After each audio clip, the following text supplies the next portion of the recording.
key is they're supposed to lay this tire on top here, and like that, then you'll be able to carry. You're not going to be able to do that. But just hope that the rollers over here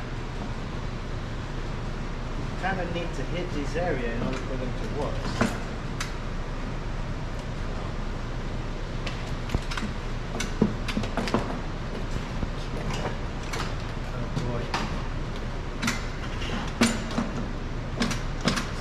Touching that plastic, which is not that strong.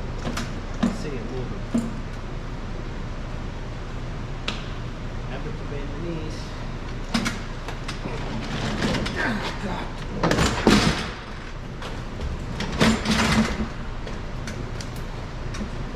That was not fun. That was not fun at all. I felt it right here.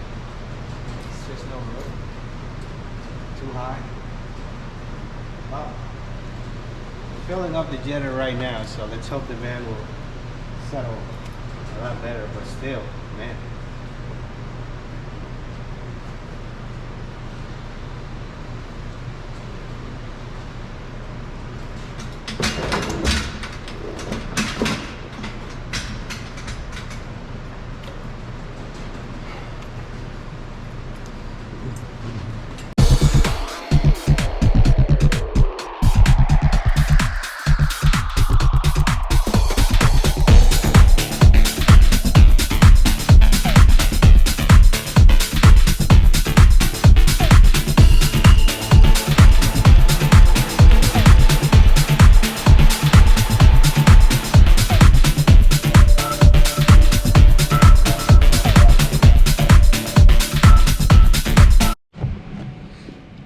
Alright, so I was able to move most stuff over. As you can see, pretty cramped in here, but that snake is gonna have to go. This snake definitely does not belong in this truck. We're gonna carry that snake until I get another one in, something more portable, just because you just can't just get it up there. It's a nightmare, and I can't have my guys go through that. So all right, so the van is I'll say 75% done. It's a nice, very, very nice compact unit that will, you know, get most of our city work done. It packs a very, very good punch. So this is actually the best I could really get it right now. You got some more space down there to put some more stuff, but I'm gonna have Raymond work this van and then kind of tweak it in a way that works for either a new apprentice to come over here, because the key is to have all the trucks. This is going to be the setup right here, so we got to get it perfect.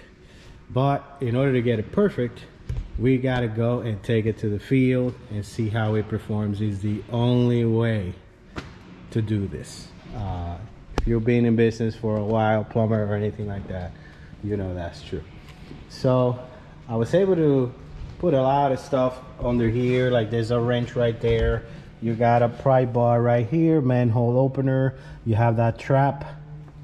I don't even know what the name, I can't remember what I call, what you call that. You have your plug remover, you know, there's a whole bunch of things hidden. These are Raymond's nozzles, your cones, tiger tail. There's a locator all the way over there.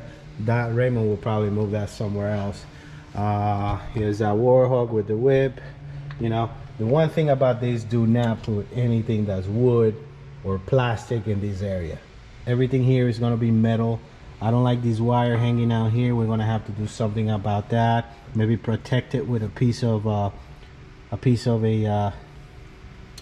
conduit, electrical conduit, that hard stuff. Curve it a little bit and protect it like that. I don't know. I got to do something about it. Definitely don't like that wire there, and then people pulling stuff out of there. Okay, so there you go. K50, big snake. What do you call the camera flex shaft, the small flex shaft, your 1/4-inch cable, your heads, your batteries, bag, wipes or rags. You have your runners and what do you call, you know, your runners and things to cover the floor. In that area there is this small camera head unit. You have your rubber boots, some tubular traps, some extensions, some tail pieces, miscellaneous, sprays and cans over there, glue, green mark for marking, you know, doing the markups on the street. You have your toilet Johnny bulbs, handles, flange repair. You got some products over there to clean. Up here we have all the power tools. Okay, flappers, a broom, always need a broom, and a shovel. Your warning signs, warning tape, extension cords, blades, tape measuring. This is where the extinguisher is going to go. I'm debating whether to put the extinguisher here or at the back. I normally have it here, but I don't know. When I buy it, you know, when I buy the extinguisher, I'll see. All right, so this is the product that my guys can go out and sell. This is your ViperJet ensign stuff. All right, sorry, battery died. So now these van is empty, and ooh, I haven't figured out where the shop vac is going to go in that truck. Maybe we don't need a shop vac that big, but we do need a shop vac, and that's the only thing that I am having issues with. But once I remove that big snake, I'll be able to set the shop vac right there. And then the other portable snake, that could be the latest Milwaukee that comes on that spinning thing. That probably be the snake I would choose to run. And maybe I can make a small weld over here, like a small table, go up like this, and run a table, like a metal table here, weld it there and weld it to that, and then that way I can put things on top, and I will have these height right here to put more stuff. That I just thought about that, and that may work.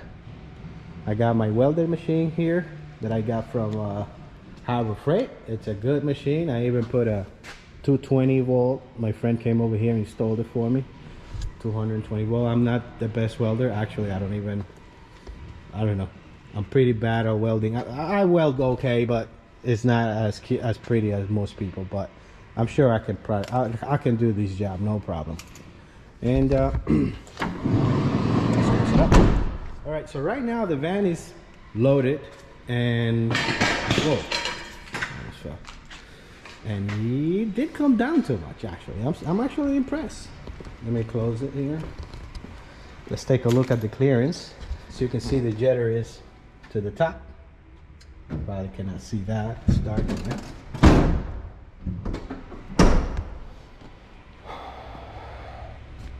It's filling it.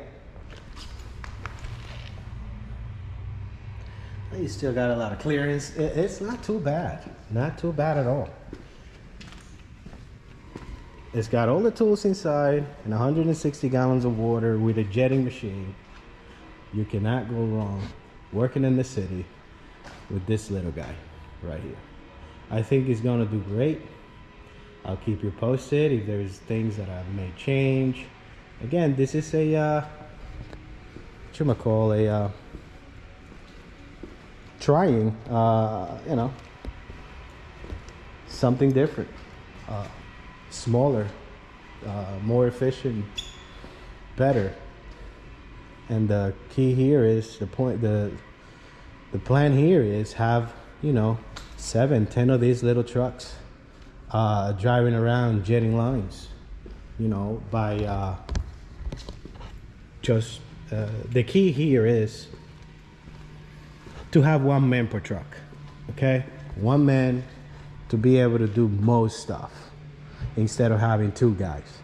Here the work is tough, and you know, you need kind of two guys, but if you train your guys well and how to be efficient and give them the right tools like this, they could be extremely good and efficient. And you know, if you have a couple of vans there sitting around, okay, someone needs help, somebody from another job can go help them. But with this truck right now, the way it sits, you'll be able to do 85 to 90% of all drain cleaning work, even if it is, you know, even 12-inch pipe, which we don't normally do. Our 99% of the times it'll be 4-inch or less. So this will be able to take care of most calls. And smaller. I mean, look at this thing.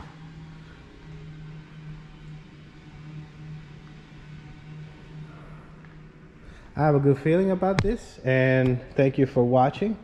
I will keep you posted. Raymond is going to take this truck tomorrow, and he's going to give me his opinion and what needs to be done here to improve it. So catch you next time.